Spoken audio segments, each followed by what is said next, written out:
What channel is it on? Jeopardy. There, right there. I know that's Jeopardy. 39. 39.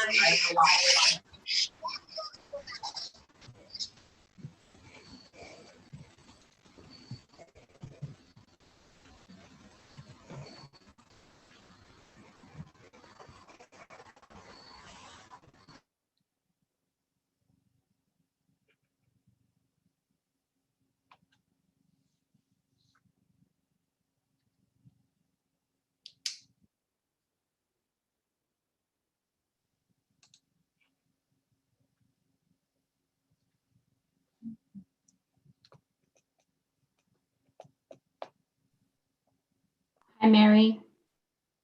Hi, everybody. Eric is just logging out and logging back in because he had some connection issues. He just texted me. He's trying to re-log in now, so hopefully won't be too long. So Okay. Do we want to just get started real fast with we're just doing the minutes and stuff first? Is that good? Or should we wait for him? Doesn't matter. Joining right Oh, now. he's ready now. Okay. Yeah. Awesome.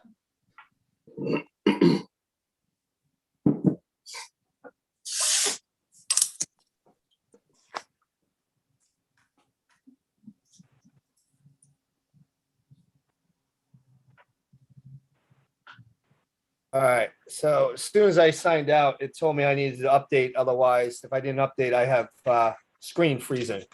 So this works now. Yep. It's been too long since I've been on Zoom, I guess. All right, we got everybody, Fran, Mary? Yes. All right. So welcome to the Brookfield zoning meeting, our regular meeting on September 9th, 2021, is 7 p.m. Being held back again remotely via Zoom. So there is no in-person meeting at the town hall. And for the foreseeable future, we are staying Zoom. Is that right, Mary? We said we'd at least do September and then see how numbers looked before we decided for October. So Okay, at the next meeting, we could look at it again. All right, so at least the next two meetings will be via Zoom. Do I have anyone that can review the minutes of the previous meeting? Yeah, I'll make a motion to approve the minutes of the August 26, 2021 meeting of the zoning commission. Do I have a second? Second. Any discussion? No. All in favor? Hi. Hi. Fran, you're up. Yeah, enforcement's been really quiet, believe it or not, for the past few weeks. I'm surprised. The agenda really hasn't changed too much. On 107 Stony Hill Road, they started putting up a fence above the retaining wall over there. They're moving along, and it's coming out. Actually, it looks pretty good, actually. I still have concerns with the property, but I'll address them at another time. 8 Candlewood Birches, I'm actually meeting with the property owners tomorrow. They're coming in the office at 2 o'clock. We have a meeting. They're going to be resubmitting their variance application for the sheds on the property that the neighbor complained about. So they're going to be going to ZBA on October 1st for that meeting. So that's going to be hopefully taken care of after that meeting. And then 89 Wisconsin Road, the commission asked to do, we suggested doing the citation, and that was sent out today to the property owners up there for the outdoor storage of commercial equipment and stuff. So, and that's been it. You know, it's been quiet. Knock on wood. Good, especially during the summer. That's really good. Yeah, I mean, blight has picked up, but as you know, but it's all good. So. Okay. All right, we're on to continued public hearing 5A, proposed regulation change Z-21-61. Mary, where are we at with that? Okay, so at our July meeting, we opened the public hearing, read the legal notice and the rules for the public hearing, and then immediately continued it at the request of the applicant. At our last meeting, they requested another continuance, so we did that as well, and they should be here today, I believe. No, they actually requested a continuance. It's on the bottom of the agenda. The agenda was revised. They did ask for a continuance to October 14th. Yep. Oh, okay. Well, so all the way to October 14th. Yes. Okay. Yeah. Because that's for the text amendment, correct? Yes. Okay. Do we have to make a motion to continue it to October 14th since we're skipping the other one? Or I'll because make that we motion have to, anyway. we don't have to. Yeah, I mean, Yeah. we have been for continuances just to be safe. Yeah, wouldn't hurt to be safe and sorry, so. I'll make All a motion to continue proposed regulation change application Z-21-61 to the October 14th, October 14th meeting? October 14th, yeah, that's what they have. By request of the applicant. Second. Any discussion? All in favor? Aye.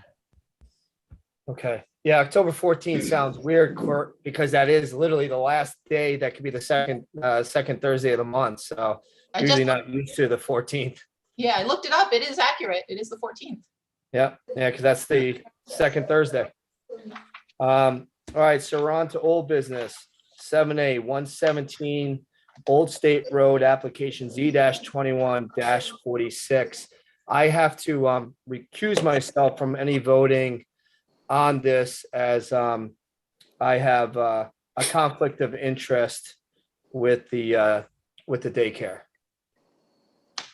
Okay. So I guess, Mary, if you want to Okay. take lead on this. Yes, so we've kind of combined the Z-21-46 and Z-21-72. First was the special permit application and then the site plan modification on the same property. So we've kind of been thinking them together at this point. The public hearing had been opened and closed already. We started discussing it at the last meeting and a couple commissioners were still kind of wanting to see a little more on the traffic study, which was quite lengthy, and the copy was on file at the office. We didn't have copies at home we could look at easily. Yeah, so we were still considering it. Mhm. And so we can open discussion, whoever has comment. All right, well, because last time there was some concern about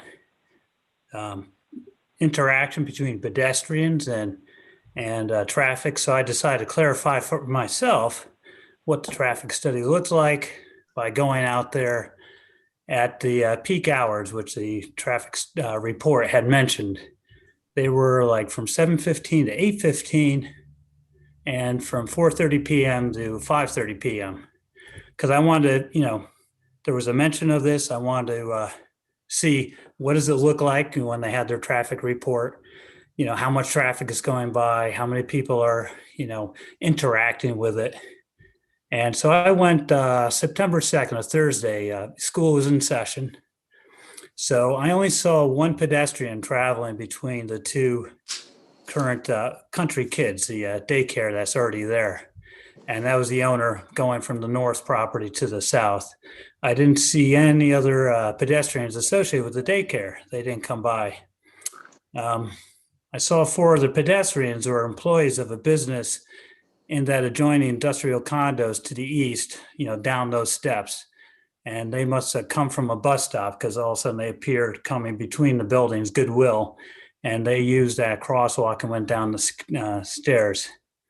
And the only other thing I noticed in the morning was at least 4 employees of the daycare parked at Goodwill. So I'm assuming they have some sort of a parking agreement with them to do that. And so then I decided, and I noticed from 7 to 7:15. So every 15 minutes I would sit there and look at the cars and count them. Though there's not a traffic study, it's just to see, is it this traffic they're talking about? And yeah, it looked like it. Half those cars at that time were just through traffic, people going to work and stuff. And then in the evening, You got it? Okay, I'll get out of here. so in the evening, I had sat there from 4:30 to 5:30, and there was more cars. I think because it was evening rush and people were going home or whatever. Traffic speed was generally low, which was surprising, I guess, to me, because I had never really paid attention. But it was heartening to see that because, it's a narrow road. It's not, wide, doesn't have crosswalks. I mean, doesn't have sidewalks. But there were no pedestrians observed during this whole hour. And I noticed about 30% or 31% of the traffic is actually related to daycare. The remaining traffic was just through traffic, people going places.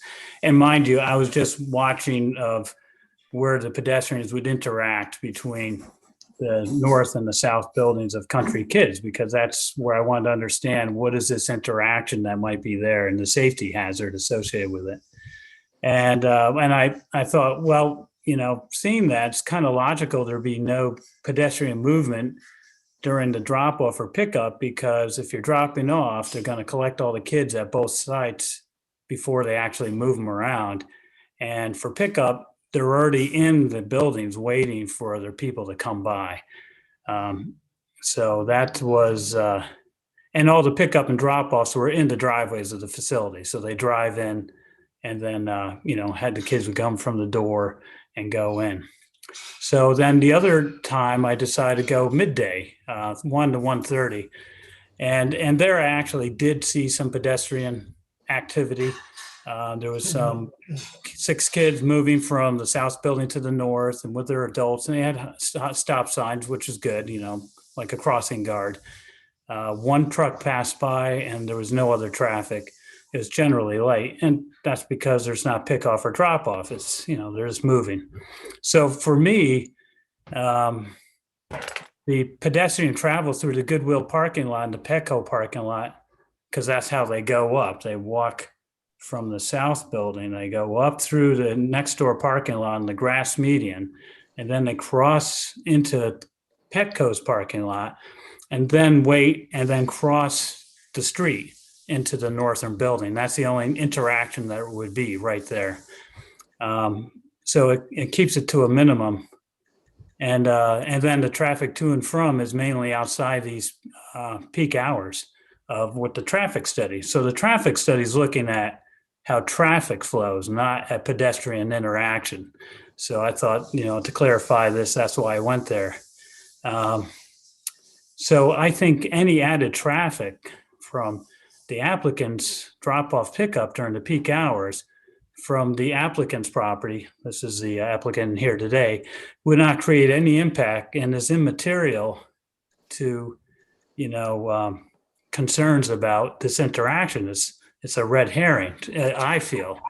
It's irrelevant information leading to a incorrect conclusion about whether there's interaction between pedestrian safety and the traffic that's going to be generated by the applicant. So that's my take on it, because we had some commission members who were concerned about that very aspect of it, pedestrian safety with the additional traffic, which only occurs at the peak traffic hours.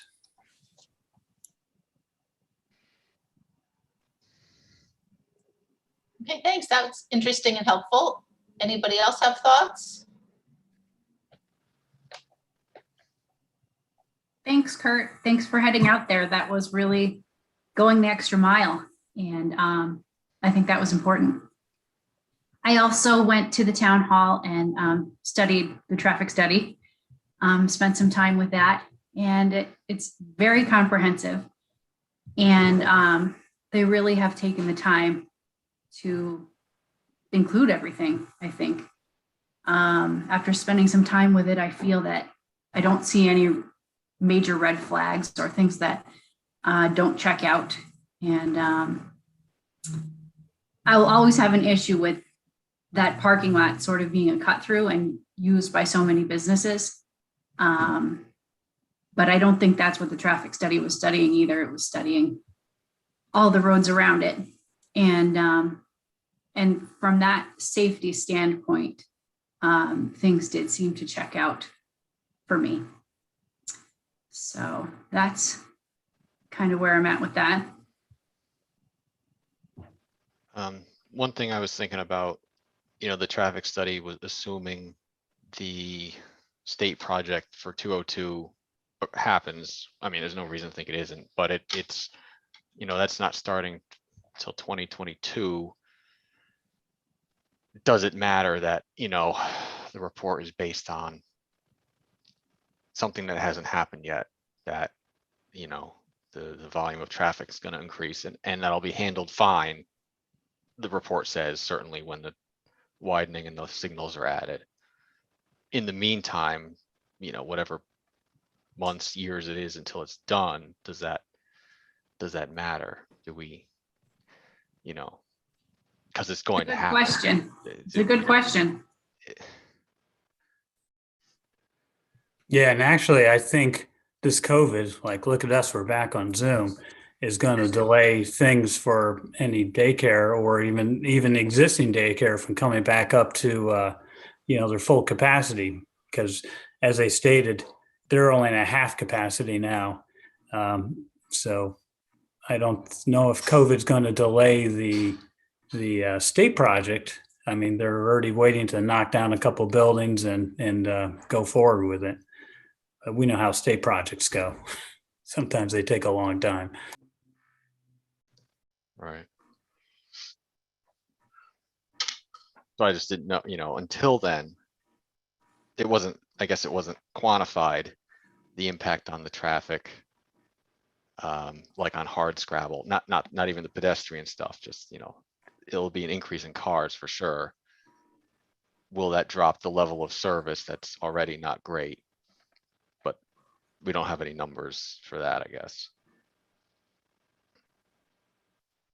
And, I'm sure it will be, some more cars. But honestly, with an application of this size, they wouldn't even have been required to do a traffic study. It's usually such low impact, 100 cars tops possibility. They just kind of did it as an extra nicety because they knew everybody was concerned about any pedestrian traffic and that there, are children in the area.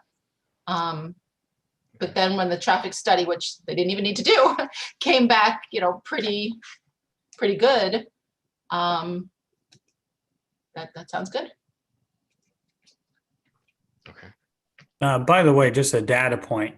100 cars might sound like a lot, but when I was just sitting there for 1 hour, 173 cars went by, and it didn't seem busy when they were going by. I mean, in my house in Stony Hill Road here, I have 9,000 cars go by every day. So, 100 seems like a pretty quiet street. I mean, 100 extra over 173. Yeah.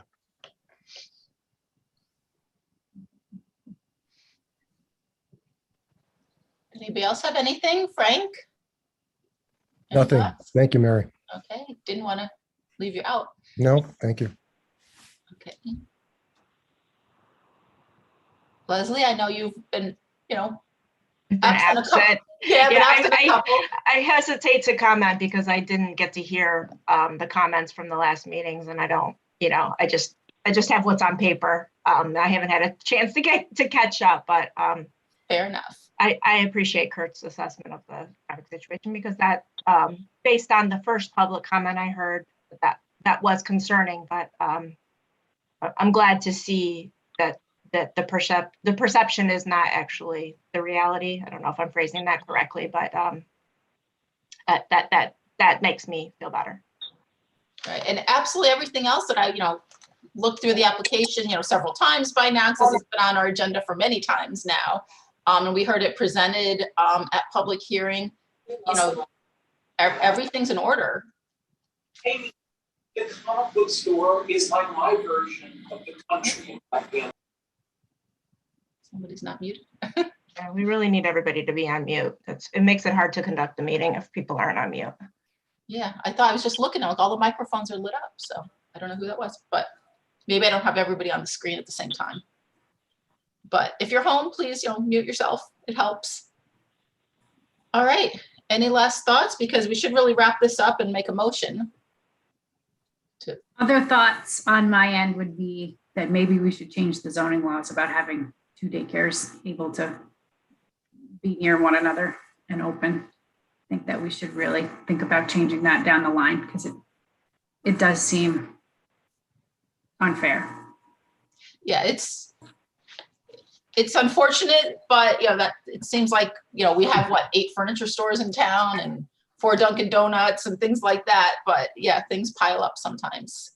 Is that even something we can do? Because I mean, that's true. We had 4 Mexican restaurants within a second of each other at one point. So, I mean, this nail salon, I mean, this is an ongoing thing in town for sure. Yeah, we're not in charge of who rents out a building. Yeah, we really can't. We can talk about that later in the informal discussions or comments of the commissioners. Thanks, Eric. Okay, that'll be helpful to know. And just going forward, whoever wants to make a motion, motions do have to be made in the affirmative, and then people can vote however you want, but you do have to vote, you have to make the motion in the affirmative. Just as a point of order. All right, well, I'll make a motion in the affirmative.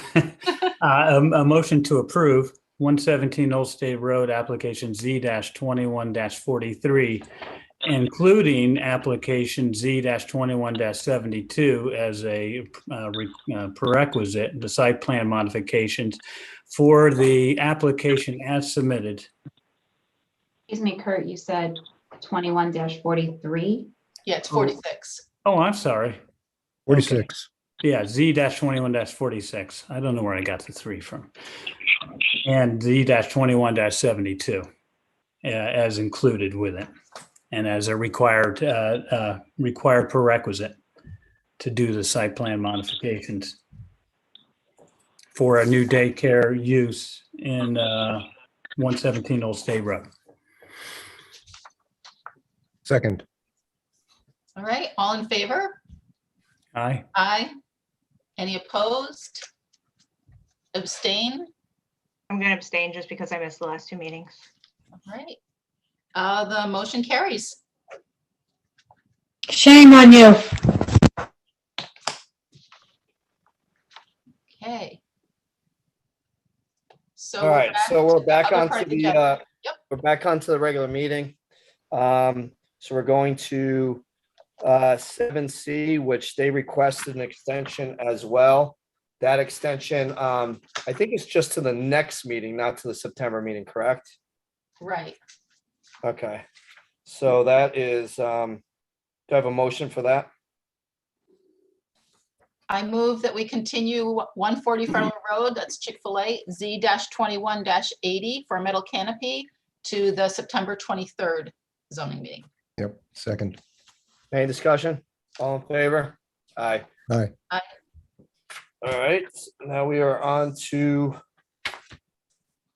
new business, 200 Federal Road, application Z-21-88, site plan modification for Costco is to modify ADA parking and pathways to meet federal ADA regulations. Do I have anybody here from 200 Federal Road? Yes, I'm here. I'm Kelly Bonenberger from Bowler Engineering. Okay, and please let us know what you would like us to do. I was going to share my screen if I was allowed to. It is. Allison? Sure. I'll just make you a co-host. Just give me 1 second. Awesome. Thank you. You're welcome. You should be all set now. Okay.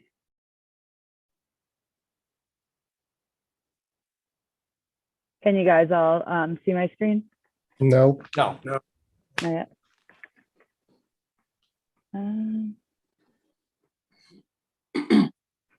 There you go. There you go. Can you guys see the aerial? Yes. Yeah. Okay, awesome. Well, like I said, my name is Kelly Bonenberger, and I am a representative from Bowler Engineering. And tonight I'm talking about the proposed ADA improvements at the existing Costco located at 200 Federal Road. The whole purpose of this project is to bring the existing Costco into compliance with the federal and state ADA codes. Currently on site, there are around 12 accessible spaces, and they're located at the main entrance of the Costco. And we're proposing to relocate 2 of these spaces. One of them is going to be relocated near the main entrance of the liquor store. And the other one is going to be relocated near this accessible crosswalk that's already there. And then they'll also have access to this entire sidewalk. Currently, the ramp located in the back of the site is a little too steep in existing conditions. So we're proposing to redo that too, to make sure the grades are okay and they're in compliance. And then all the existing spaces are going to be restriped and repaved. They need to be restriped because they have the old accessible Connecticut logo. So they're going to get the new ADA logo. And then also we're repaving it to make sure that the grades are in compliance with all the ADA codes. The entire site is around 670,000 square feet, but all our work that we're proposing to do is around 12,000 square feet. So they're pretty minor site improvements for the overall site, but doing these improvements will make this existing Costco ADA compliant federally and with the state.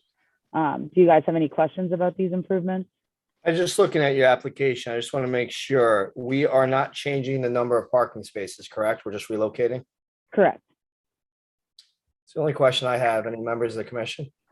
Yes, Kurt Timmerman here. What was the part that was not ADA compliant? They were just relocating the spaces so they were in closer proximity to the main entrances of the building. And then some of the parking spaces were greater than 2%, just a little bit. So they're just regrading it by like milling and overlaying the pavement. There's no major earthwork that's being done, so it's all pretty minor. Right. Okay, Part of the problem was that the liquor store didn't have any right next to it, correct? Correct.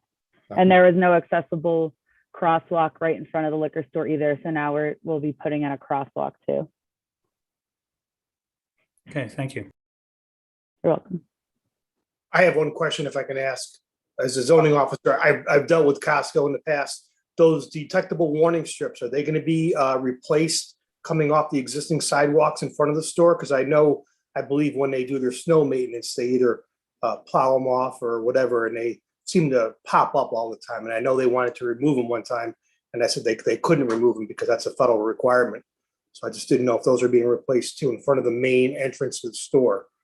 They weren't being replaced in front of the main entrance of the store because on the survey they looked to be okay. But we are adding one where we're adding another space near that Right. crosswalk. So there Yeah, will be right a there. new That's one the one. That's the one I've been talking about. Yes, because that one's not recessed. It's just, I guess, whatever they do, they nail it down or whatever. So it's not recessed into the concrete. So okay. Yeah, so they're like redoing a little portion of the sidewalk, so there will be a new warning strip there. You took Okay. one. Good. Okay, good.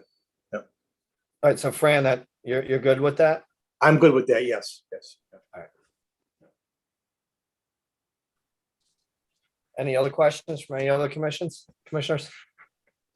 Yeah, just a clarification. This is Frank Kwok. The gray shaded spots, Yes, again, to springboard off what the chair just asked before, we're not increasing the number of ADA spots. We're just two of them are being moved. correct. And then since there were 2 ADA spots here, these spaces are now just normal parking spots. I see. And then we're just relocating 2 of them. And the rest of the work in the gray shaded area is, They're just being regraded to make sure that okay, all the pavement is compliant with all their regulations. right. Thank you. You're welcome. So basically, we're not just wheeling away, right? Correct. Any other questions from any other commissioners? Is there something further down to the, I guess, the north, like to the bank? Yes, this ramp right now in existing conditions was a little too steep. So they're just regrading it just to make sure that it's in compliance again with all their regulations. So it's too steep right now. Oh, okay. So basically, you're asking us to make a non-compliant property compliant. Correct. Do I have a motion? Make a motion to approve 200 Federal Road, application Z-21-88, site plan modification for Costco to be compliant with ADA parking and pathway regulations. Second? Any discussion? All in favor? Aye. Aye. All right. Now I'm we're sorry, on. who seconded? Both me and Mary. Yeah, it was a tie. Okay, great. We'll give it to Mary. All right, so we're now on to 8B, One Tux Road, discussion on property requested by Fire Marshal J. D'Souza and Assistant Fire Marshal M. Connors and Fire Chief Ellis. I see Andy's on here. Andy, you want to go ahead? Chief Ellis? Yeah, I'm going to let the marshals talk first, and I'll have put in my 2 cents afterwards. They have the Okay. technical expertise for this. All right, so Mr. D'Souza, would you like to speak first? Sure. How are you tonight? Good, good. Hey, the reason it's just to, I guess, a continuation of our earlier conversation that we had a couple months ago about One Tux Road and the modified use of it now. It changed from sometime in, I want to say 2003-ish, when the current owner bought the property. He changed it to a rooming and boarding house over commercial. From what was 3 apartments is now 11 boarding rooms. And the issue, you know, we've had issues with him in the past. It's gone to a, after the last inspection, I want to say in 2000, that we conducted in 2019, it's been delayed. He ended up going through modification process. The modification was denied by the state. They asked for a reevaluation, and I'm assuming that was because it was outside of the appeal time frame. The reevaluation was conducted by the state. They stood their ground and they denied the modification, and they chose to appeal it to Codes and Standards. It went to Codes and Standards last week. It looks like the issue with the window, from what it sounds like in talking to the state, may go in our favor, but the issue with the narrow doorway and hallway won't. You know, our concern is this presents an inherently dangerous situation, not only for the occupants, but for any first responders in town. And, you know, in speaking with you last time, I was under the assumption that if it's not, I guess, addressed or permitted in town, in that area, it's not allowed. So, you know, just looking, I guess, to continue the conversation and see what your thoughts are with that. If there's something we can do as far as zoning, and, you know, it all stems because he never applied for a change of use permit, which is, you know, typical for anything like this in town. Right, and I remember having this discussion. We have a couple new zoning commissioners on board. So what we have here is a housing complex that really is not meant for being rooms. So what the serious issue here is, and I have my own concerns for it, so I'd absolutely love to be able to help out if we can find something in zoning, is that this is not only dangerous for the occupants, but it's dangerous for any of the fire that should come through. Well, that's our biggest concern, to be honest with you. And, you know, they're basing their modification on the fact that there's familiarity of the occupant, you know, by the occupant. But my argument was it's a boarding house. So who's to say that this occupant's even going to be there long term? Because typically a boarding house is transient in nature.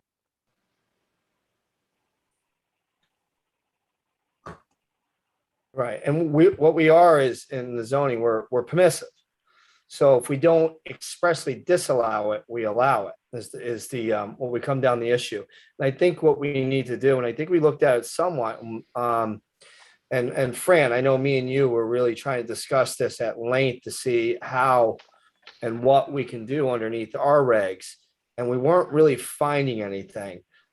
So this might be an opportunity that we maybe put 2 people on it to see what should we do if it's not for this building because it's already there, but for future things that could possibly happen as well, because this is absolutely a dangerous situation. And if there's anything we can do to help, we want to do it, not only to protect our volunteer firemen, but also we have a duty to protect our citizens of Brookfield, because a lot of them don't understand fire, or if they get into a problem that, you know what, they won't be able to get rescued effectively or quickly enough because of this type of situation that they were in, that they don't understand. Is that correct, Fran? Is that your understanding of what we talked about? It is. But I also reached out to Tom about it, and I had Jason reach out to him too, because, I mean, it was a hotel at one time. That's the problem. And it's right there, it was right there by the train station. From what we know of, I mean, from what history says. And typically, an intensification of a nonconformity is okay. It's an expansion that triggers the red flag when they expand. And I believe Tom was in agreement with that conclusion. Tom is away on vacation right now, and I think he'll be back after next week. But I can get a more definitive answer from him. Have they changed anything on the outside? No, everything's been on the interior of the property of the building. I mean, and I agree. I mean, I do. I mean, to me, I don't want to see no one get hurt. I mean, the zoning's concern is obviously is a safety and health, a safety and welfare of everyone. I mean, and especially our volunteer firefighters. I agree, but I'm not sure where our legal limit is as to what we can do, when it comes to this. Would they have to come in front of us for a zoning of compliance, a certificate of zoning compliance because of change of use, changing from apartments to congregate housing or hotel? That's a Tom question. Yeah. Well, that's an interesting question, Kurt, because it is. You define boarding house, I believe, right? We the only thing I don't see boarding house. I see congregate housing in the permitted uses, which is boarding housing. Yeah, that's what I figured. Yeah. Really, versus and we have a different definition for hotel, correct? Yeah. I mean, it's in a different. It's called lodging, so that would Lodging, be right. short term. Yeah. Right. So there comes a thing where we do have a definition and a separation. So if we have a definition, but now we have to go back to look when this thing was done. Did we have the separate definitions, or was hotel and the transit, or what do we have it now called? Congregate housing. Congregate housing was the same, because if back then the congregate housing and hotel was the same, we're stuck with that. Yeah. But if there was a different congregate housing definition and he changed it, you're right. It's a change of use and not an expanded use. Yeah, and then in the TCD, it's a special permit application. You'd have to come in or do a zoning of, compliance, that sort of thing. Right. So we would have to look back to see. Fran, do we have any idea when they changed it over? No. From what? From the hotel to or the hotel to apartments? The apartments, yeah. I'd have to go back through the file again. I mean, okay, and then there's a lot written in the file. There's a lot of stuff in the file. I know Alice and Mike Connors, the assistant fire marshal, went through it, I believe, a week and a half ago or 2 weeks ago. And then another question would be, was there any time in between that they did something else besides hotel or transient lodging, or I keep forgetting the technical definition we have in there, but congregate housing, was there any? I'm going to actually write that down. And it's I don't think it's actually in our definition section. It's in the table itself. In the table. Yeah. Okay. So was there any time that place was used not as either one, where there was a break? Like these apartments, and that's back to you, Jason. Had you been in there when they were apartments before they made a common kitchen area? No, it was purchased by the most recent owner as apartments, and he openly admitted that he purchased it as apartments, and then he separated the rooms into rooming house, to boarding house, and that I'm sure that was driven by, for economic gain, because he rents each room versus 3 apartments. So then the question becomes, Fran, to Attorney Beecher, is that we did have a change of use. We went from a hotel to actually apartment houses, and then we went to something completely different called congregate housing, which would be the best definition that this thing falls under to. Mm-hmm. And, so it might be behoove us to say, hey, listen, Attorney Beecher, we see that there was a change of use, and in between, this person bought the house and apartment. He should have came to us then for a special permit, but I don't even think we allow congregate housing in the TCD, do we? Yes, we do. Yeah, by special permit. Yes. So he needed to come then before us, as I'm looking at it, as a special permit application. Yep. Because And then it was a we would- change- Yeah. Yep. And then we could put stipulations on that it meets all fire codes and everything else. So I think that this is now gonna get booted back to the town attorney Hmm. to look at it and go, hey, listen, we at one time was a hotel, it was grandfathered as a hotel, but since that use, they've left that use and went to apartments. Hmm. And then once the new owner bought it and the new regs were in place, he went to then congregate housing, which is needed to be a special permit. Yeah. Because how I'll I- reach- I believe when you I'll reach out to Tom abandon- tomorrow. I'll send him an email. Okay, Just 'Cause just a second. I'm just trying to remember back. I remember Fran reading that letter from a previous owner. Are you guys following me? Do you remember that? A No. previous, you don't remember that? Somebody who owned, it was a woman who owned the house before. And then she was saying what this man had done to the place. Fran, are Yes. you- Yes. I do recall that, yes. Yep. Yes. Okay, so was it a house with apartments or was it a house and then it was a place with apartments? I mean, it was a hotel, we know that, but then it was a house where a woman lived. And then she sold it to this man who made apartments and then they became congregate housing. Yeah, I'd have to go back and look at the letter again. Yeah, I don't have. I any- feel like we need a timeline here. Yeah. Yeah, because timeline. I think, as I recall, because I don't remember the letter, Leslie, but to go. Yeah, there is one. I think he got it sold to him as apartments. And then he changed into congregate housing. So then if there was a use of a house in between there, now we're talking about even different uses. Yeah. Because it's commercial on the bottom right now and had There is. been before the coffee shop that's there was a hairdressing place or something. Yeah, so I mean, technically, I think because he changed the use and there was an intermediate use in between, he should have came for a special permit. But that is definitely a question for Tom to look at. I mean, it goes back. It's definitely very convoluted. Yeah. Well, it's not only convoluted, it's kind of shady because it was all done off the books, right? I mean, nobody knew, the only people that knew that this was going on was the fire department, right? Yeah. Did they get permits for the work inside, and moving walls around? That's a good question. I did, based on our last conversation about this, I didn't think so, unless I missed something. No, It doesn't that's how I sound like, but then that's not a zoning issue. That's a different issue. It's not. There's a long lapse where it wasn't inspected or there's no record of inspections. I don't know which one it is. But as we got in it and we started doing our inspections annually because of the type of occupancy it is and the hazards it presents, we started uncovering these issues. And then the last got blown up because he didn't want to conform with current fire safety regulations.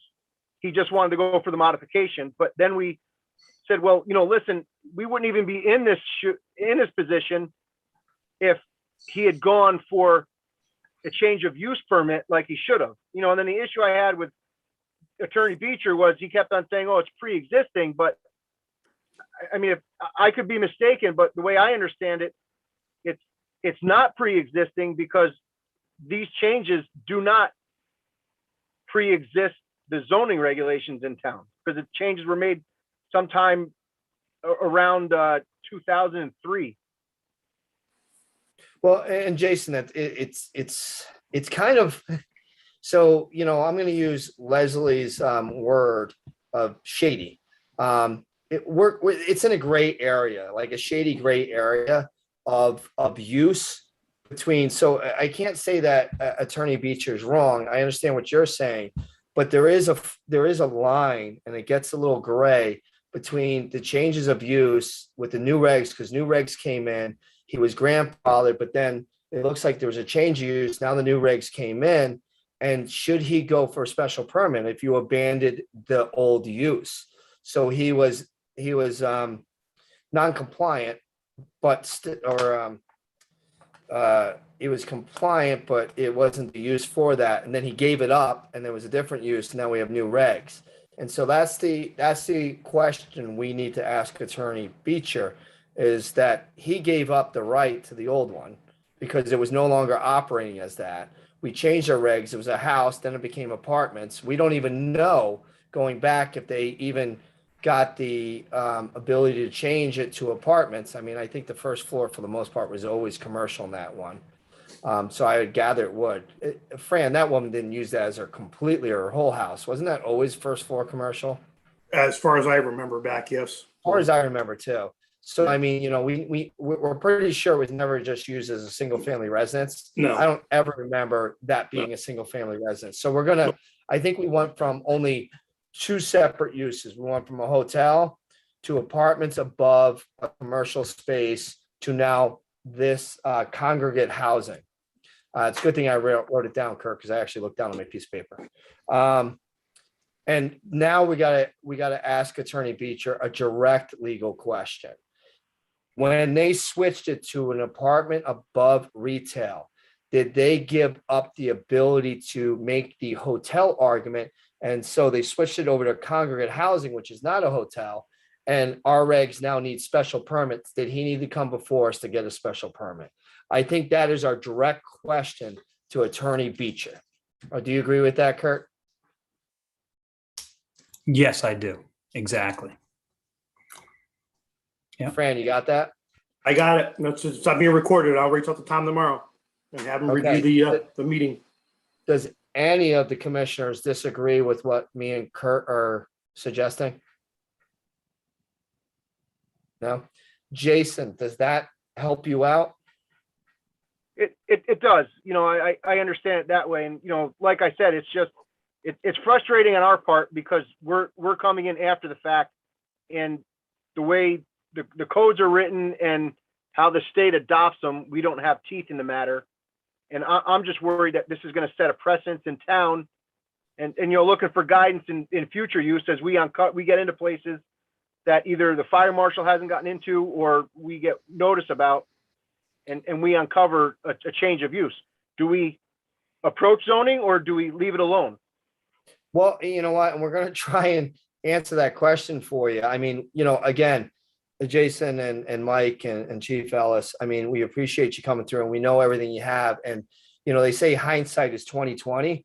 And here you guys are going, hell, I do not want to come back and say hindsight was 20/20. We should change this. I want to make sure I do everything possible I can before somebody gets hurt, either an occupant or one of our volunteer firemen.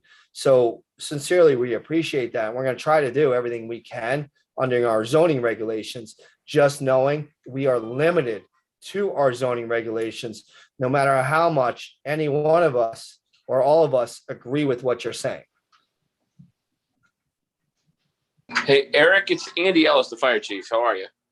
Good. How you doing, Andy? It's been a Good. while. I just like to put my 2 cents in. I know you guys are going to work hard on it. Out of all the buildings we have in town, and we have chemical plants and we have factories and industry, this building scares me the most. Okay. I'm a professional firefighter by trade. I work in Bridgeport. I've been there for almost 24 years. I've been in many fires and rooming houses. And this building frightens me for the occupants and for the firefighters. And that's why we're really aggressively trying to work with the state and with you guys to make sure that we're doing everything we can to make sure that building's up to snuff. That building, think about all the buildings we have in town, and I've been doing this for 30 years, that building scares me to death. All right. I can't get to the windows and some of the sides, the inside modifications, the narrow hallways and doorways. I could easily lose a member or two in there looking for civilians. So I appreciate your time, and I hope this gets on the front burner, because this is definitely a life safety issue, both to the occupants and to the fire department. Yeah, and I appreciate it, Andy. And I know your background in Bridgeport. I know, you know, with Cordisco and everything else. So I know you know what you're talking about. And I know that you actually have experience in actually buildings and apartments. So we're not taking what you say lightly. And Fran is going to be reaching out to the town attorney with our direct question now, which will make it easier for the town attorney going, hey, listen, this is where we see we can do something. Can you please give us our legal advice so that we can either let you guys know we can help you, or our hands are tied. You need to now figure out your next avenue of approach. So we want to make sure we don't waste your time either, but we do want to help you, Andy. I definitely want to help you. Oh, I get that impression. I just wanted you to hear from the fire department, not just the fire marshal's office, that we have grave concerns about that building. We wouldn't be doing our job either if we didn't let you guys know. I know you guys are in our corner and you're working hard. And by all means, Andy, when we hear Jason talk, I actually think that he cares about your guys and everything else too. So I take exactly what he says as exactly what you say. Well, and I tell Jason that all the time. He speaks for me. I have him and Michael Connors. They're great guys in the fire marshal's office. They speak on my behalf all the time. We constantly communicate. We're just all three of us are here today because it's a very important project for us to work on this. And I think that we all get it and I appreciate it. But I just want to let you know too, though, that even if you can't show up, we take anything that Jason says as absolutely like, okay, if Jason has a problem with it, we really need to look and figure out how to help it, because again, Brookfield is an all volunteer fire department. And we want to make sure that we never see any type of thing in the news that we lost somebody because of some stupid building thing that went up. Me either. I appreciate that. Thanks, guys. I appreciate No it. problem. Jason, anything else from you? No, like I said, I appreciate it. And, if this one does get ruled in favor of the owner, I mean, at least we have a starting block if this were to arise again. And Jason, we'll try and get that answer for you as quick as possible, because I know this means a lot to you. And you need to, if we can't help you, which we really do want to, then you can start looking at another avenue. But we are definitely going to get that answer for you pretty quick. Mike, is there anything you want to add? Because I know you're on here. Thank you, though. No, I didn't hear him. Can you hear me now? Yeah, I can. Yeah. Yeah. Okay. I'm in the office and the audio is not the greatest here. No, I think everybody covered it, but again, we're looking for your support and we'll see where this goes. Okay. All right. Thanks. Does any of the commissioners have a question for either one of them or all of them? Nope. All right. Again, Fran, you'll get on top of that and get that question answered, see what we can do on behalf of Brookfield. First thing in the morning. Thank you.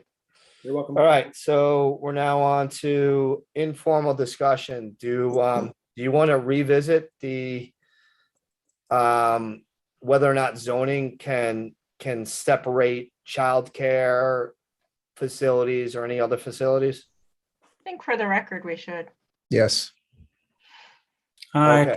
I don't think so. I think for any commercial use in a commercial zone or industrial zone, I don't think we should be deciding who gets to go where, because you're talking about owners of these properties that you're going to hamstring them as to what they can do. If they get their application just after some guy next door does his, or it's crazy stuff like that.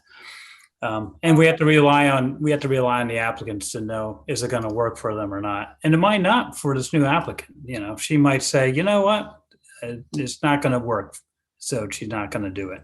But who knows? We don't. That's what I know. I guess for me, like we approve buildings or designs, right? We don't approve businesses. This is We approve uses. Uses. But it's not like, yeah, you get a car and you get, you know what I mean? Like it has to be appropriate and fit the regulation. So I don't know.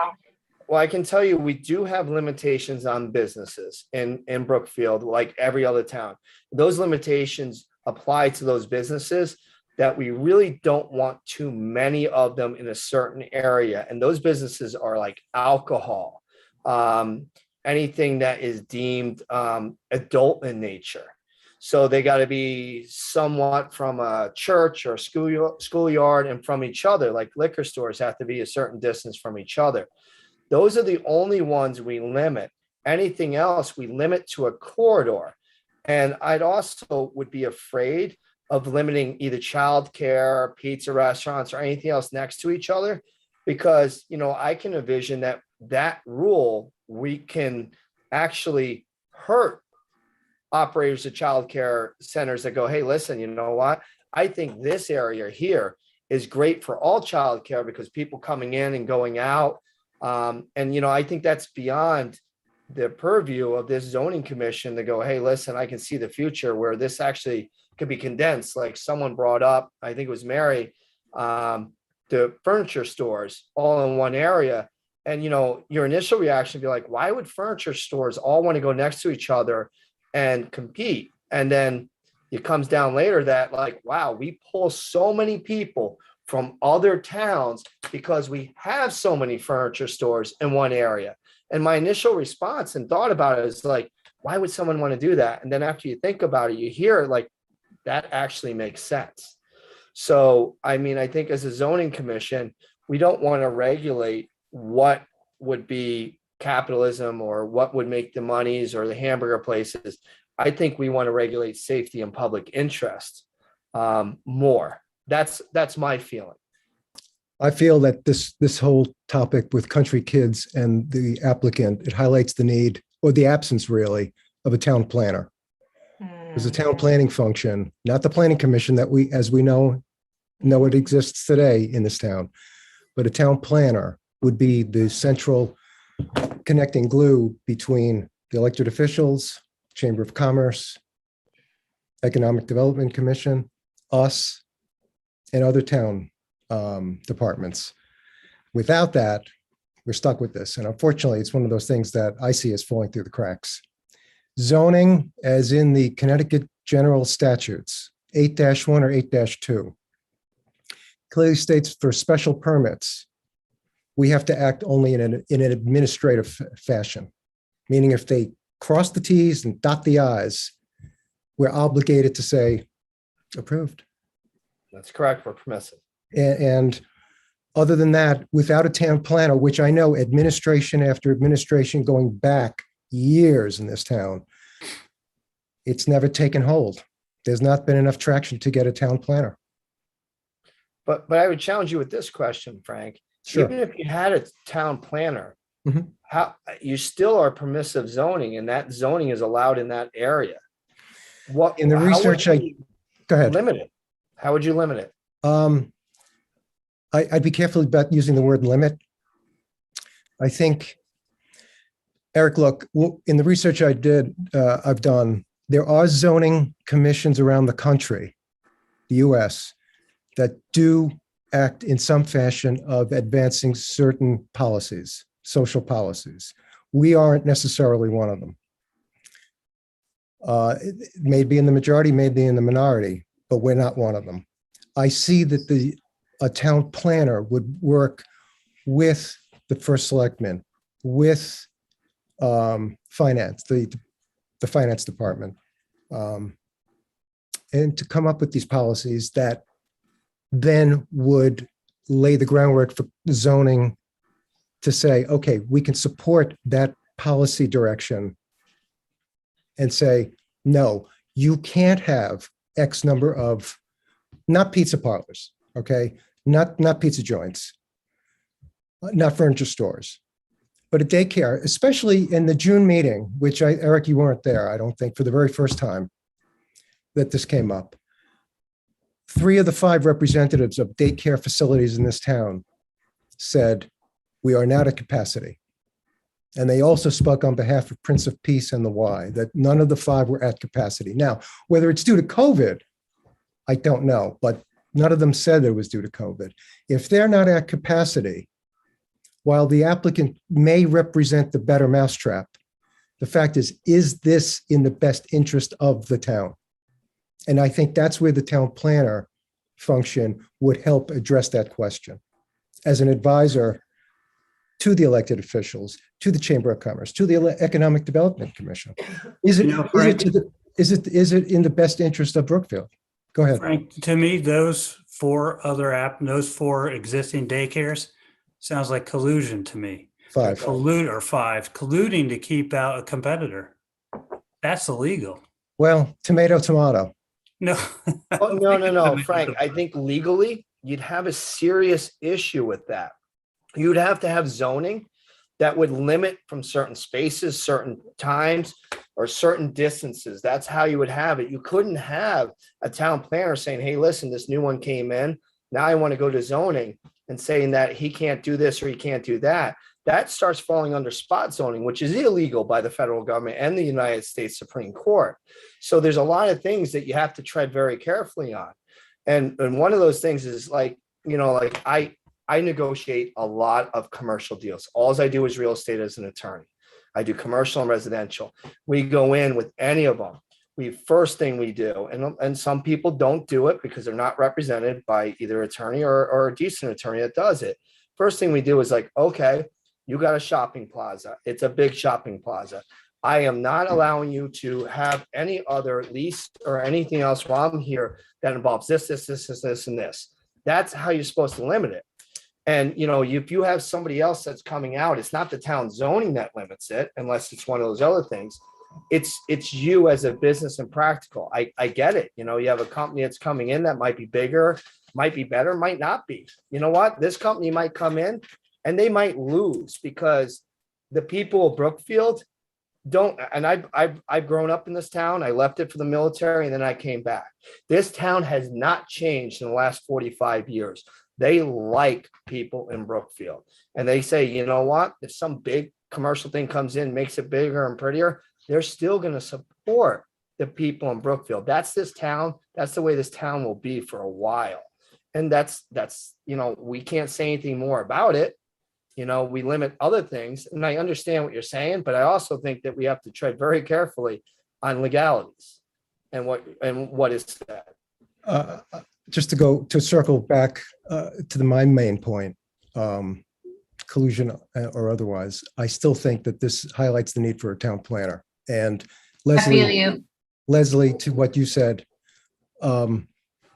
we as zoning, it's not in our bailiwick to make a That's the decision. thing. I'm glad we don't have to decide. I don't want to decide, do we have too many daycares or do we have too many? I didn't run for office to make that decision. I wanted to follow the regulations and do what was best for the town. So here's which is how following the regulations, right? I mean, I don't want to be that person to make that decision. But unfortunately, then where I said this falls through the cracks, we had in X number of meetings, especially one that went 3.5 hours, people, owners of businesses thinking that we, meaning the zoning commission, could somehow make a qualitative decision. Power. They all thought we had the power. And that's all education. It is. Right.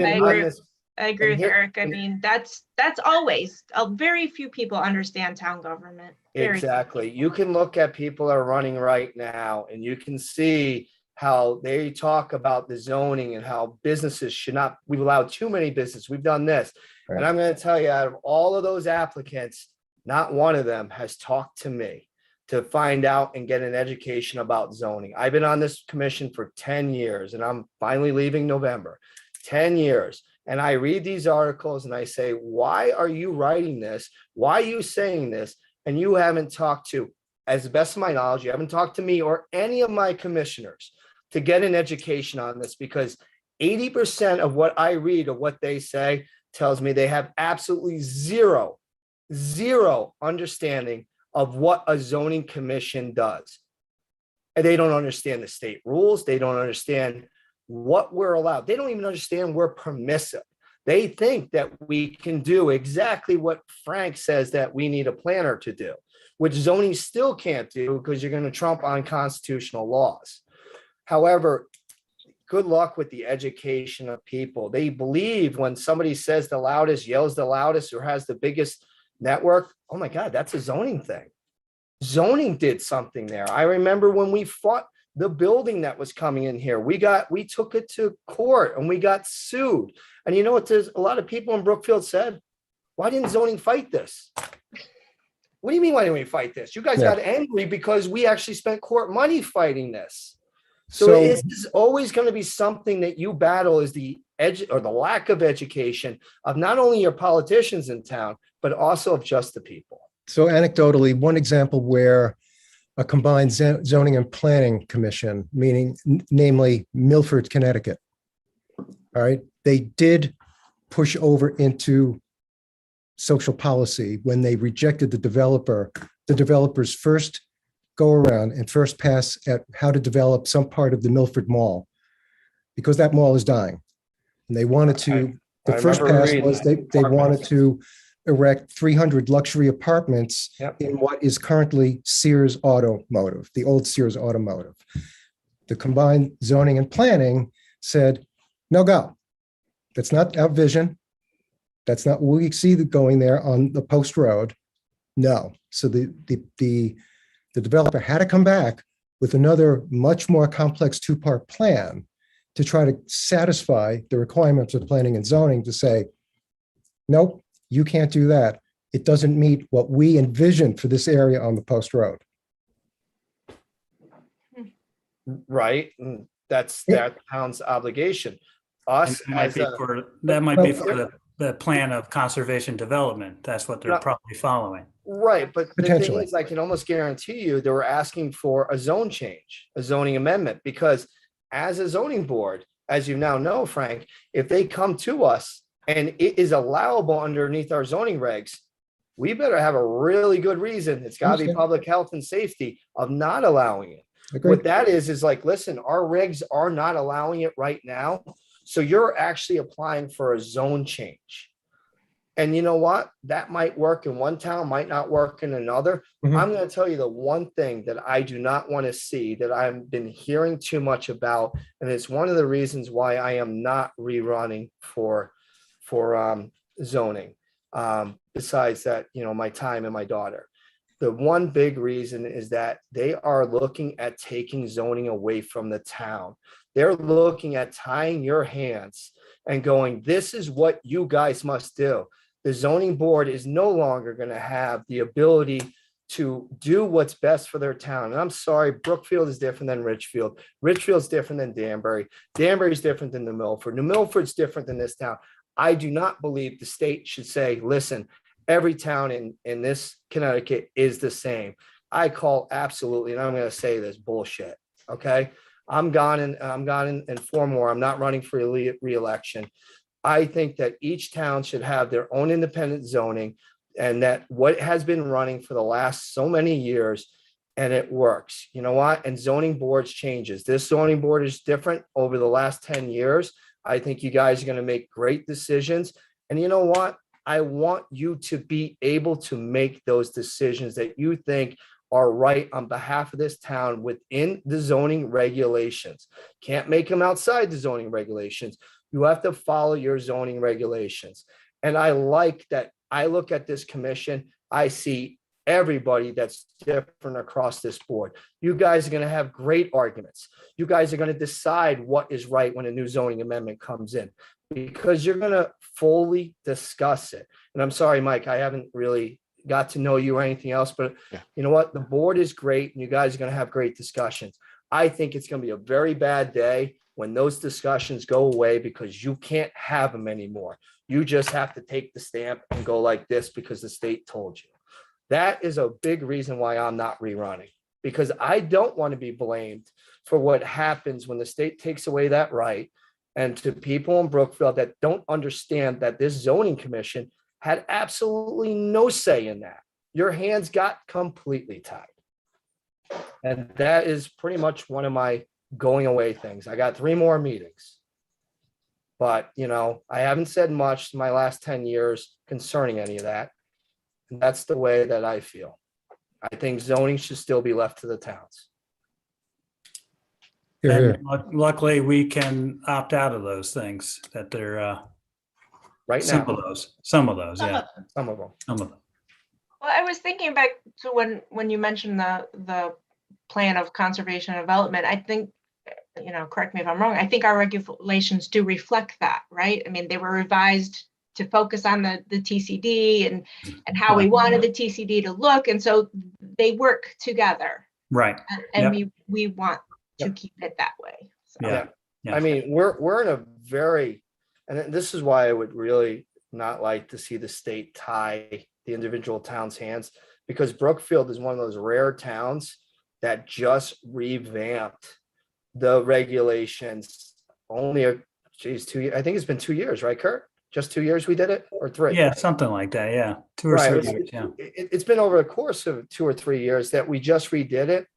And what I loved about when we rewrote the Brookfield zoning regulations is we didn't do it in just one meeting. We did it over a long period of time, and we invited everybody to town to hear what they had to say. And they all sounded off and said a lot of great things. This regulation got revamped, redone so many times based on what people had said and wanted. Did we miss a couple of things? Yeah, it's huge, and we're fixing them, and you guys are going to continue to fix them. But you know what? Our regulations were, a lot of it is what the community asked for and said that they wanted and didn't want, and they got put in the regulations. Ours is pretty new, even though we have a new influx of new people coming in, but it's still relatively new of what the people of Brookfield wanted just within the last couple of years. That's outstanding and rare for a town. So, And you know, we got it became a pretty fair, even-handed document, I think, that makes a level playing field for different applicants. And we're not picking winners and losers. That's not our job. right. And you know what, Mary, it's very funny that you said that, because when we rewrote the Brookfield zoning regulations, some power left Brookfield zoning because that's what some people wanted. They thought that we were able too easily to say no. So some of that went away, and we withheld just some discretion by the zoning commission. And it's really when it becomes gregarious that, you know, you see something, you're like, wow, I know that the town never thought that should be there. And the Brookfield zoning still has that. When it comes to something like, well, I'm not too sure, that was taken away from us for the most part. Where in the old regulations, we had a lot more power as a zoning and a lot more Discretion. Yep. And you know what? And I see that sometimes discretion is not fair. And so we took away some of our discretion and left a little bit still, because you have to protect your town. And, you know, I still look at everybody that rewrote it and all those meetings, and there was the planning, there was everybody in there, everybody giving feedback. And I actually thought the process was amazing. I actually learned a lot from it. And I thought it was a great process. And I think Brookfield has a great set of regulations and rules, and I hope we get to keep them. Absolutely. We all put a lot of time in there. I know me, you, and Kurt, along with others, you know, it was a long drawn process, but compared to the regs that we had before, it's definitely well worth it. Yeah. And it needed to be. It really did need to be. And I love discussions. That's why I love this commission, because everybody has a different view. There is discussions, and they're great discussions. There's nothing better than a great discussion. Mm-hmm. Yep. So, all right, I am now off my horse. Only time I've ever gotten on it, and it's the last time. I got 3 more meetings. I won't be on it. The soapbox is slippery. Yeah. Yeah. Is there any other discussion by any other members or comments or anything else? I have a couple things. Do I count? Go ahead, Of Fran. course you do. First one is JJ Stacks. We all know JJ Stacks on Federal Road over there across from 540 Federal. He reached out to me today. He's looking to place some open signs. He's indicated to me that his business is struggling over there. He's looking to promote a little more. I know feather flags are not permitted. He's aware of that. Banners aren't permitted, but he's looking for maybe some open flags just to draw attention, because he says his statement is that people drive by too quick and they don't realize he's open, and they continually go up Federal Road to wherever they're going to go, Dunkin' Donuts or Brookfield Deli and stuff. So just want to get the commission's opinion on that, maybe for 30 days, just to do some advertising of just open flags, not feather flags, but maybe a flag type thing indicating that he's open. So didn't we talk about one time, like with the signs and everything else, that, you know, we wanted to give them like a special limited permit for signs, especially during this COVID time. And I think that we can all agree that COVID's coming. It's going to make its stance again, especially during the Thanksgiving time. And, I read an article where they're waiting for the whole Labor Day it's gonna throw up. And I saw an article where they're like, oh, one of the children's overnight daycare and some other things have now created a huge thing in COVID. And, 30% of people affected with COVID right now are breakthrough cases. And, we can all guess that people are starting to be like 7 months, 6 months away from their last shot. So, COVID's going to get bigger again. It's always going to be part of our world. So I always wanted to make sure that we help any business with any type of advertising, letting them know they're there, but with keeping in the back of our mind is that we don't want it abused. So we want to allow them an easy thing to do it, but also still have control over it so people just don't take advantage of it. Yeah, I agree in that. And the, again, with the parking lot and tent thing, I think that's ongoing now. And I think, like you said, COVID's coming back. So I think we'll have to continue until the snow makes them not do it, because of the fire marshal or something. And I think the flag's in the same vein, Fran, I think anything we can do to help them, I would support wholeheartedly. I agree with that. And this probably is not a zoning thing, but this has come up before in conversation. Campy's left for the, because business wasn't great. Is there any way that they can get a sign on Super 7 that says like food exit, whatever the Brookfield exit is, I believe that's through the state of Connecticut. They have to serve 3 meals. It's a requirement, or there's so many hours they need to be open for. That's through the state to advertise like that. I don't know if it's within your purview to mention that to him, Fran, but it might be something he wants to pursue because that might help him. There's a lot of traffic on 7. Yeah. I'll mention it to Joe tomorrow when I talk. I do know it's very expensive too. Oh, you have to pay to get a sign? Yeah. You've got to be kidding me. No, I do know, like what Fran says, in order to qualify and everything else, but then there's also there's a fee. Unbelievable. So it's kind of like when someone's struggling, where are they going to come up with that money? Exactly. And then the problem is on your way passing to get to him, how many restaurants are you already passing? Yeah, really. The only restaurant. Really.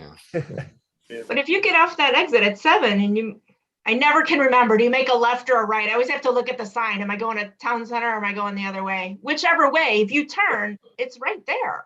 Yeah. Oh, you mean the second one? Okay. Yeah. Yeah, It's exit 12. literally right there. If he had a sign that said food, I know it's not our purview, but I'm just having a conversation. Yeah, no.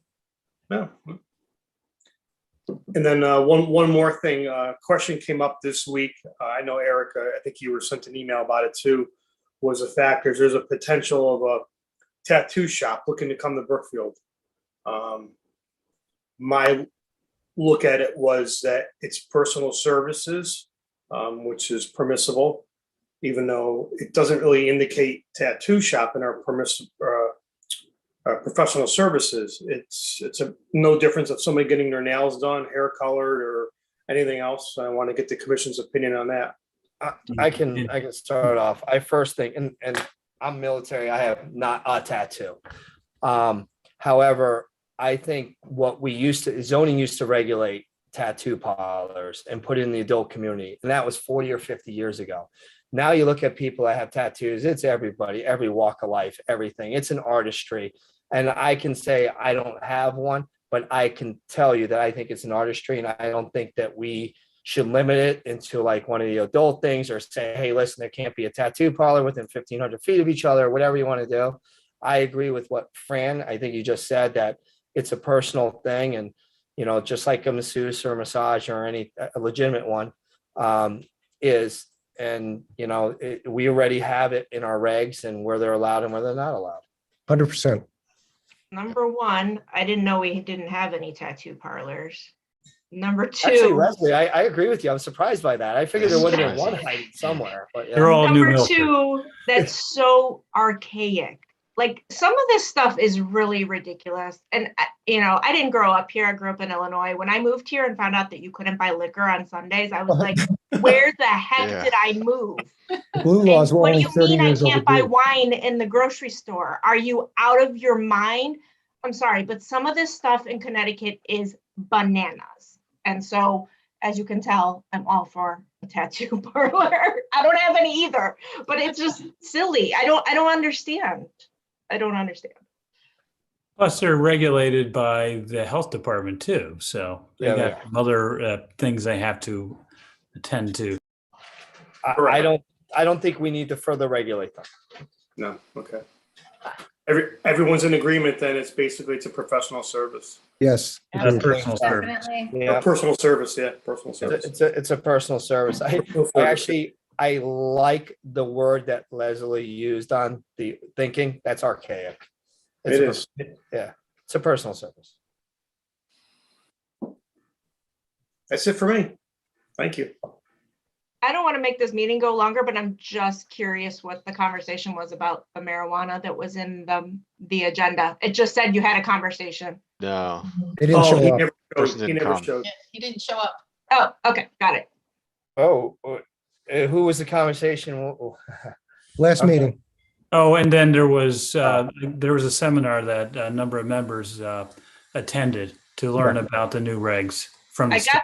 I got the link, but I haven't watched it yet. Is it worthwhile watching? Yes. Yeah, okay. Yes. Okay, and I was asked a question, whether or not zoning has been discussing it. I said we discussed it briefly, but I didn't think that zoning wanted to get too further into it if Brookfield was going to do a voter referendum, because then it doesn't make sense. Wait a minute. So Is that on the table? I have not heard that. Yeah, can it go to referendum? you can go to, that's what other towns have done. They put it to referendum, whether or not you do not want to have it there. And at Yes. that point, if it goes to referendum, our discussions are just moot. Yep. And Brookfield, just to me, because the towns that went to referendum are kind of similar to Brookfield. So I was like, well, is Brookfield going to referendum? Leslie, have- A lot the of towns around. But you have no reason to believe that. You're just raising the conversation. the petition Correct. that I has have to be no reason- raised, the petition that has to be raised Right. has to garner minimum 10% of registered voters in town. So, And that just pops up. So I mean, the one thing was I wasn't too sure because the towns that did go to referendum are kind of similar in nature to this town. I thought they had public hearings, like Newtown had a public hearing. Ridgefield just banned it outright, right? I don't They think went to referendum. Richfield had referendum. they did have a referendum. Really? I don't remember reading anything about a vote. That's I interesting. think some did a moratorium on it. Some did a did moratorium. a zoning change or a zoning reg on it. There's different avenues to achieve the same thing. And the shop that was the medical, we did have a medical shop, correct? And Correct. We it do went to allow- Bethel. What's Is that? that- It went to Bethel, like they left, right? they're in No, Bethel. we never had one No. here. Oh, I thought we had allowed- one. There's one in Bethel. Somebody Yeah, there's expanded one in, one to Bethel. there's one in Bethel. We did. There was, before us in zoning came a couple people that wanted to open up a medical marijuana in Brookfield. And at that time, and still now, you have to apply for a license and be granted it. It's like almost like a lottery kind of from the state of Connecticut. So they all put it in. You have to have a certain amount of number of people that actually have the marijuana card. Where is it best? So they came to us and they said, would you guys allow it in Brookfield? So we did do a zone and allow the zoning of only, and this is good for you guys to know, only medical marijuana. We left it open for recreational marijuana later, but that is not part of the zoning. We completely said medical marijuana in this area. And we did the whole thing. You have to be this far away from daycare, this far away from a church, or some other things too. We limit it by distances like we would do alcohol or any of the other stuff. But that is going to be discussion for the zoning commission of what you want to do. If it does not go to referendum, if it's taken away from you, where are you going to put the recreational? And my guess is you're going to look at what we did. And if you allow it, it's going to be in the same spot where the medical was allowed. Because we gave a long thought, we drew lines, we figured out where it would probably be best. Mhm. And it's easy to put a checkpoint up on the way out for intoxication. We actually had discussions with the police on it. We got their way in. when we decided where we wanted to allow it. So that's why my guess is it's not being discussed now, but my guess is that the zoning commission at whoever's on there at that given time votes should look, if any of you are here, well, you are going to be here because, the election's only replacing a couple. Look back to where we put the medical and everything that went involved with that and who spoke, because we really wasn't really about us. We wanted really police weigh in and everybody else's weigh in, and then we drew our lines. Where was it, Eric?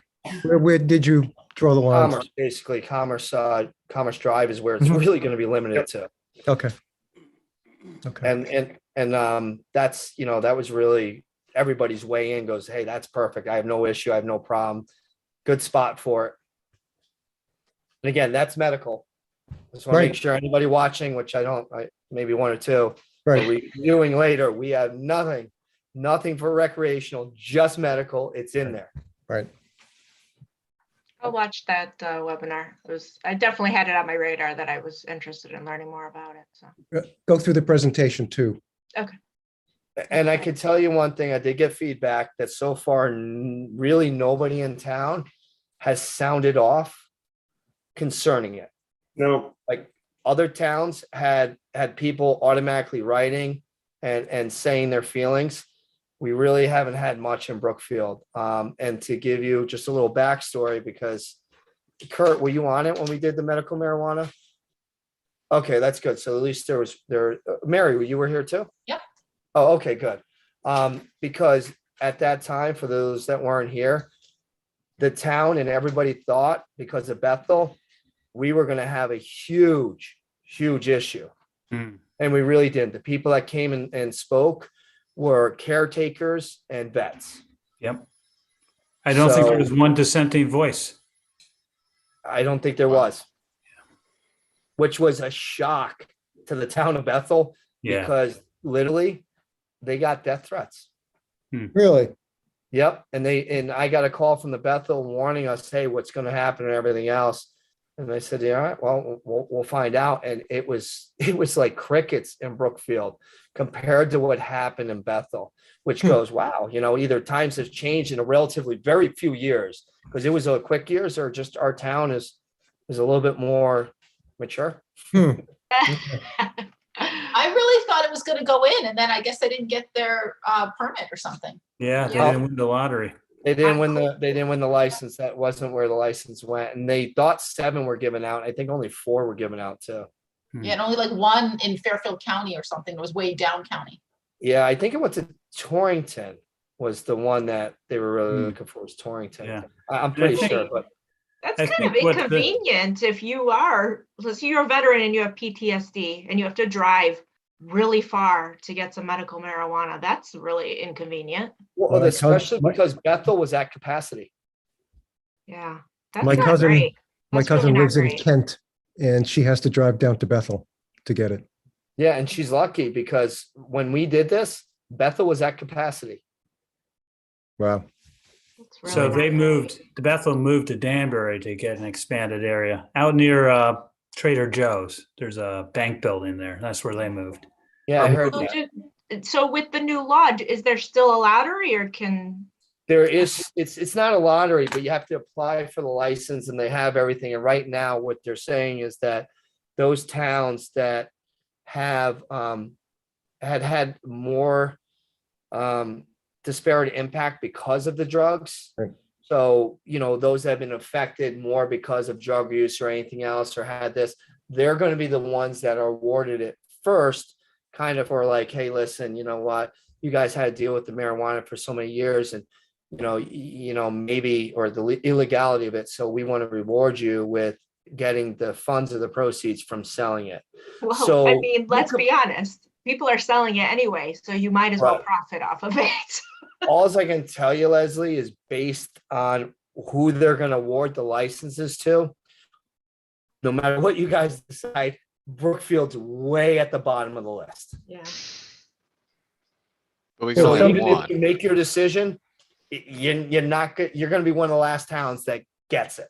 Well, if somebody gets they expect in spring of next year, the first temporary licenses will be issued. By the fall of next year, the first wave of permanent licenses will begun to be issued. They made a big deal about saying, and the deputy director of policy was on this webinar, that, Eric, to your point, the disproportionately impacted areas, the DIAs, they're going to focus on that, but he made a big point of stressing it's not only going to be DIAs that are considered. They want to make it as level a playing field as possible across the state.